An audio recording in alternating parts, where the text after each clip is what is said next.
So after Novak Djokovic's amazing comeback win against Francisco Cerundolo, the media has gone into full frenzy, taking a quote where Novak Djokovic said he's not sure if he will play in the next match and have run with the quote, not giving full context. And once again, it's another case of the media. It's fake news at its finest. Don't want to be too negative, don't want to throw too much shade at reporters. But it's the same old story once again. It doesn't express what Djokovic truly thinks. And the talks of him pulling out, this talks of Djokovic being an underdog against Casper Ruud. I'm sorry, but as long as Djokovic is showing somewhat of a reasonable level, he is never going to be an underdog against Casper Ruud. Even if he were to lose, my words are right and I'll stick by them, because in no world is Casper Ruud going into a Grand Slam best-of-5 set match on a clay court where you have to win every match, every point on its merit, given it is his best surface, Casper Ruud. He's not a favourite, though. He's not a favourite. He lost in straight sets last year in the final. Lost in every important match, pretty much. He won a Barcelona Open a few weeks ago. I like Casper Ruud, don't get me wrong, but all these pundits, all these critics, even you guys on this channel, on the community poll, I'm pretty sure at the moment, never mind, it has calmed down a bit, but 32% in favour of Ruud, thereby I think I accidentally pressed for in my personal account for Ruud to win.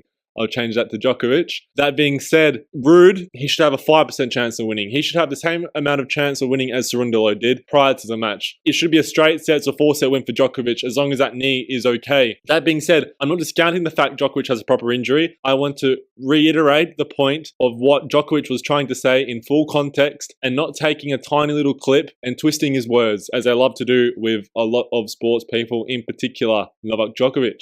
So as The Guardian here is talking about how Djokovic casts doubts over quarterfinal fitness after edging past Cerundolo. I don't know if I'll be able to step out on the court and play. Well, they did say that. It's lying by omission, and it's further proven in this Eurosport article, or should I say video here. It's an 11-second excerpt of a longer interview, and let's have a look at what he says. Because I'm not doubting it, it was actually that he said it, but the way they've spun this story is crazy. I don't know what will happen tomorrow or after tomorrow, if I'll be able to step out on the court and play. I hope so.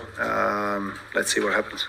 I can't be the only one who was frustrated by this spinning of Djokovic's words. And of course, he was talking about the court. That was the real story. Him talking about how he's hurt from the court and how, in actual fact, he says, you know what, I might not be able to play the next match because of this. It's a real big problem. Them not listening to the players' needs, the players' wants, the players' requirements, and just doing their own thing. That's a problem. He's almost using it as a description of how his injury is caused by the French Open officials to some extent. And he's saying because of this, he might not be able to play. It's almost an exaggeration, and I just took the quote and ran with it. So let's have a look at the full answer, and it's quite an elongated answer. I think it's several minutes long. Let's have a look at it, and I'll talk over the top as he's speaking, trying to, prove my point to some extent, but I'll try to be quiet for the most part. So let's have a look. Novak, so what were the issues with the court, and was that something that you felt from the start of the match, kind of as soon as you came out?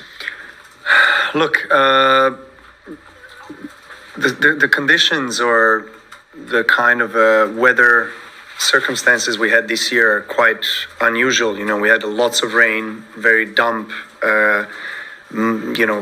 muddy, really heavy conditions on the court that affects the court, affects the humidity and everything that affects the surface that is a live surface, as grass, but on grass you can't do much.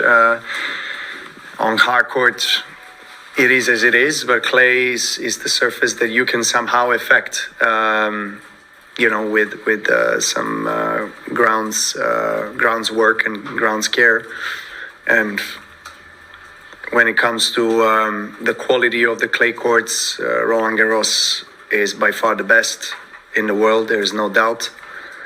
I know grounds people for many years and have had great relationship with them, and actually talked with one of them today when I was warming up on the center court a few hours before my match, about sweeping the court, every second, third changeover, just giving it a little bit of an extra care, because I felt that today, with sun coming out, thankfully, after long days of rain, it has affected the court. It has affected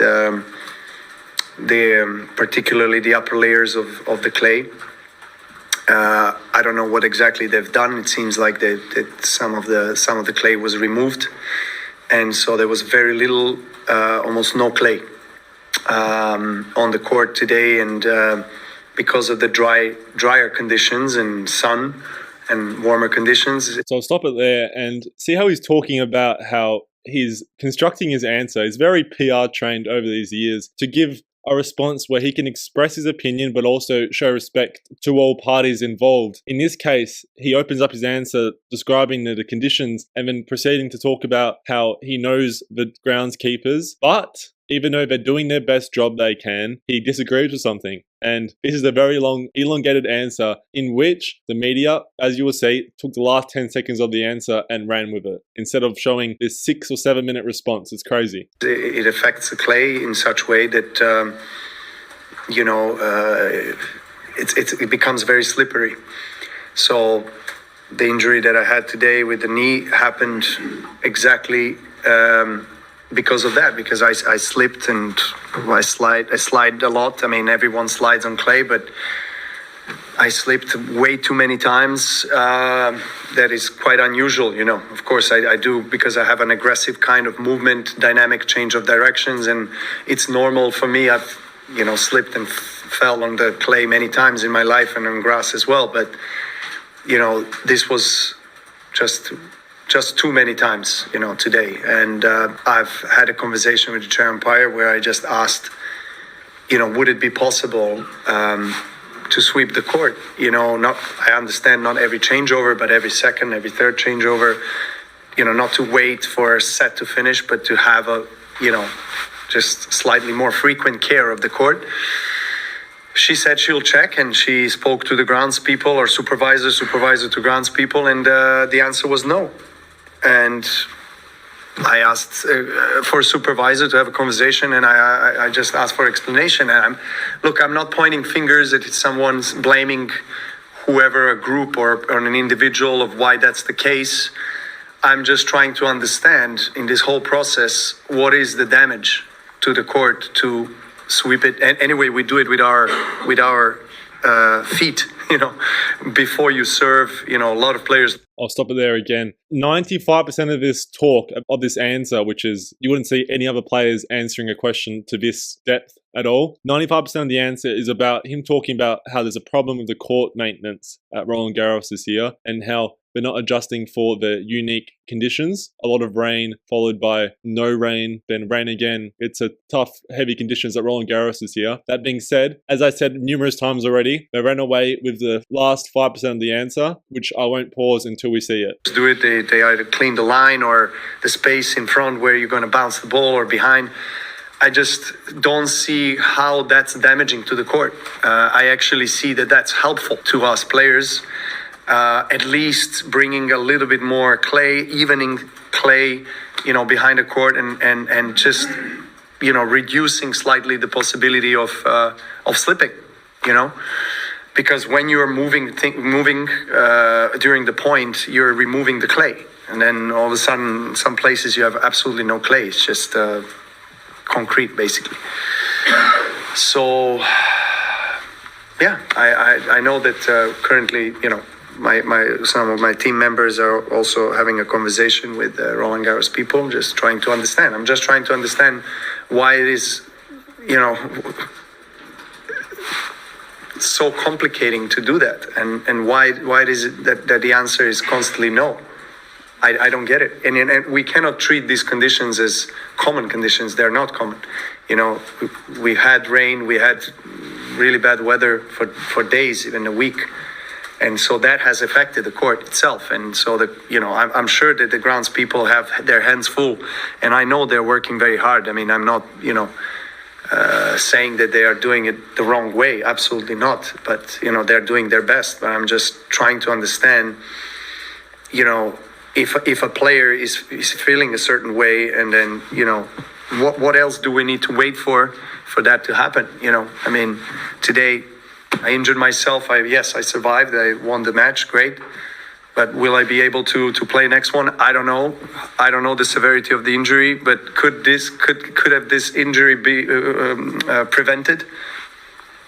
Possibly, if there was just a little bit more of a frequent care of the court during the set. That's basically all I asked for. As you can see there, maybe I'm wrong, maybe I'm the stupid one, but in my opinion, he's using his injury as an example of what is the final straw for them to do something in relation to the courts. He's talking about the courts for 95% of the answer, but at the end, he just mentions his personal case study of his injury at the end. He even talked about his injury prior in the press conference, and no one talks about how his doctors at the Roland Garros tournament said that there's some positive news for Djokovic in relation to his injury. I won't play that, but that's good news for Djokovic. He said there's also some concerns, but he was happy with the doctor's evaluation immediately following the match. And he took those painkillers, and the anti-inflammatory effect kicked in about 40 minutes into the fourth set after he took the full dose. Of course, we're concerned about Djokovic's health, but the real point of this video is, once again, the media twisting Djokovic's words. We had that moment in Monte Carlo where the Italian journalist was just asking if Djokovic is scared of Italians now, which obviously not, because he beat Musetti, didn't he? Tennis journalism, I don't know, it's gutter journalism in my opinion. I think something should be done with sports journalism, specifically in tennis. We'll see what happens, but feel as if there's a few people on the internet which are calling out such sensationalist headlines. The world's moving on from such clickbait articles, but not in tennis. That being said, we'll see what happens today and tomorrow at Roland Garros. We have Sinner versus Dimitrov, Alcaraz versus Tsitsipas today, and then tomorrow we've got Djokovic, Ruud, and Zverev versus Dimonor. Personally, I think we'll see Sinner and Alcaraz in the semi-finals. I don't expect any upsets today, and I think we'll see Djokovic versus Zverev. A bold call is that not really too bold, but whoever wins out of Djokovic and Ruud will make the final. I have a feeling that Zverev is just not playing that well this tournament. That being said, until next time.